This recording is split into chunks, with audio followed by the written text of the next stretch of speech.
Good evening and thanks for joining us for KREM 2 News 10 at 10, where we give you more news in less time. I'm Cody Proctor. Let's get started. Sunshine reigns supreme for our Friday, but is expected to stay for our weekend. Let's head over outside to meteorologist Thomas Patrick. And Thomas, how are things shaping up for our weekend? Yeah, this weekend is looking like a fairly nice one for February standards. Obviously, we've had a great week behind us with temperatures getting oh so close to 50 degrees at least a couple days this week, including today, topping out at 49. So close. Still got a couple shots at it for this weekend because conditions will be pretty much likewise. The only thing to keep in mind is that because we have clear skies tonight, that allows those temperatures to free fall pretty quickly. We're already down to 30 degrees. I think we'll see some widespread 20s. Again, clear skies basically removes the blanket, allowing more heat to escape from the Earth's surface. So by tomorrow morning, expecting about 24 in Spokane, 22 out of Coeur d'Alene, 18, 16 degrees just off to our north as well. So very cold to start the weekend, but we still have an outside chance at 50 degrees both days this weekend. So we'll show you how warm conditions will be across the board and what to expect for Valentine's Day come Monday, all in just a few moments. Thomas, thank you so much. Spokane County Prosecutor Larry Haskell spoke out today about the recent revelations of racist comments made by his wife, Leslie. KREM 2's Ian Smay was at that press conference today and brings us more tonight. Spokane County Prosecutor Larry Haskell had only released written statements about that article in the Inlander. Today he apologized for her comments, going as far as calling them racist, but Haskell said he doesn't share his wife's views. Larry Haskell spoke in front of the press for the first time today since the Inlander reported on January 27th about racist comments his wife Leslie made on far-right social media platform Gab.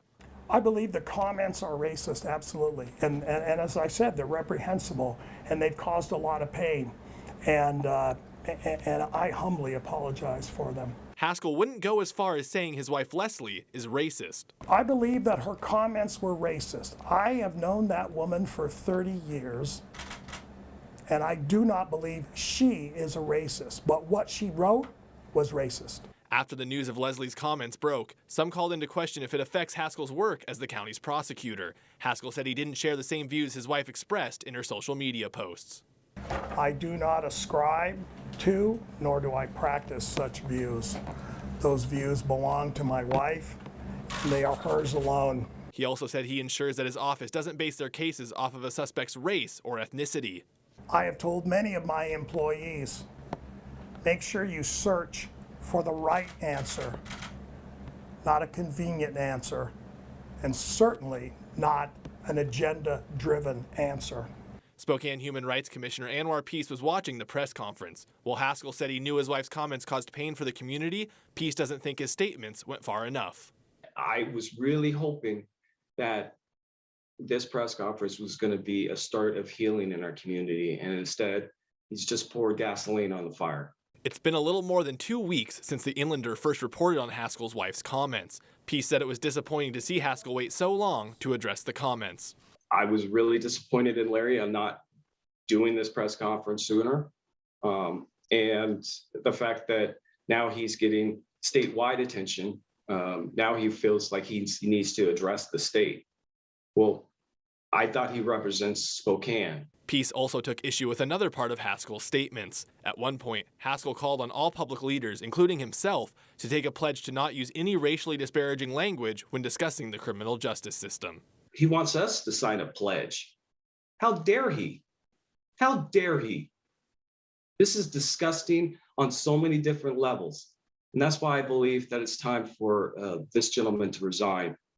Haskell is up for re-election this year. Peace said he knows of at least one person who is planning on running against Haskell. If you would like to watch his full statement this afternoon, just text us the word Haskell to 509-448-2000.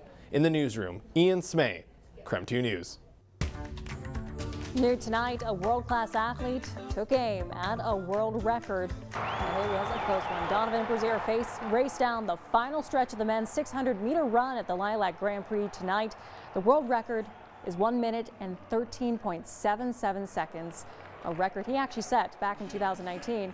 Tonight, Brazier clocked in at 1 minute and 13.97 seconds. Just missed it, but the crowd was great. The track is fast, and I think there was a big question mark about if people can run fast at this track, but I think it's definitely a fast track. Now, some quick math, that is actually a difference of 0.2 of a second. Despite the close time, Brazier says he'd be happy to come back to Spokane with plans to compete in the USA Track and Field Indoor Championship meet. That takes place February 26th and 27th at the podium. Starting earlier tonight, Gonzaga students braved the cold for one last tent city this season. After COVID-19 forced the cancellation of Tent City last month, students are back and ready to support the Zags. They lined up starting tonight and will through tomorrow for GU's game against rival St. Mary's. And some of the students have been eager to watch this big game. It's going to be fun. There's definitely no love lost over that time. We are more than ready to see them again, and we'll let them know it tomorrow. I think they'll find out how much we've missed them. And this is a huge game for the Zags, and students are proving their dedication to the #1 seed basketball team. Tip-off is set for 7 in the evening. Now to Night Beat with a quick look at the day's top stories. Tomorrow, Gonzaga takes on St. Mary's in the Kettle meeting. ESPN is in town, and when you think of Gonzaga and ESPN, one broadcaster normally comes to mind. Where are we off to next? Now, if you weren't aware of the story, Sean Farnham started shouting out the Davenport's spicy shrimp flatbread on Gonzaga ESPN broadcast years ago.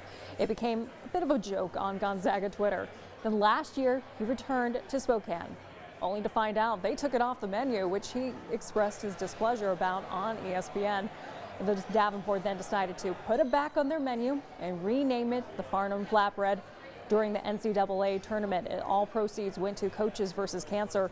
So tonight, they're doing that fundraiser again with Sean, personally serving people their flatbreads.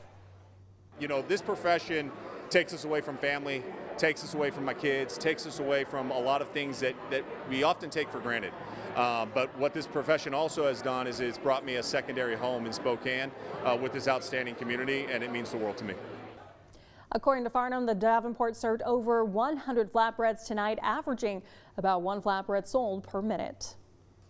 More than $100,000 has been raised for the family of a man shot and killed this week at a Tri-Cities Fred Meyer. Justin Crumbaugh worked for grocery delivery service Instacart.